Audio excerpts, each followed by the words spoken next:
C'est sous le soleil d'hiver que les footballeurs de l'océan Indien ont découvert la chaleur du Nord. Quand ils ont quitté leur île lundi, il faisait plus de 30 degrés car c'est actuellement la saison chaude sous les tropiques. Le choc thermique le lendemain à Paris a été un peu violent.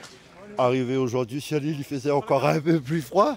Bon, là on sort dehors pour la première fois, on verra à l'entraînement ce que ça va donner.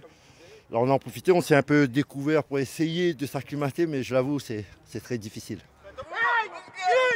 Malgré tout, c'est dans la bonne humeur et en créole que les Réunionnais se sont entraînés sur le terrain synthétique de Templemar. La commune métropolitaine les a reçus volontiers à la demande de la Fédération française de football. Les tangos, c'est leur surnom, ont pu effectuer un entraînement de 2 heures dans les conditions météo locales, avec en prime un accueil 100% nordiste.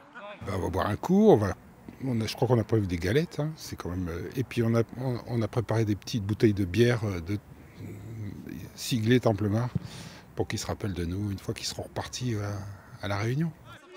Avant d'arriver à Lille, les 25 joueurs et accompagnants de l'Excelsior de Saint-Joseph ont logé à Clairefontaine. Au centre technique national, l'équipe ultramarine a même eu l'occasion de jouer un match d'entraînement face à l'Olympique de Barc-en-Barœul, venu du Nord pour l'occasion. Ça a été très sympathique, une belle rencontre, c'était très sympa. On a bénéficié du Stade Platini, donc mes joueurs ont pu jouer sur un beau terrain, celui de l'équipe de France. Et puis voilà, l'équipe était très sympathique, on a fini par un pot.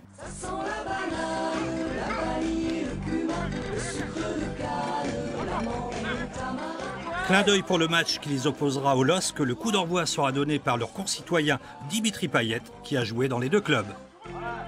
Pourquoi pas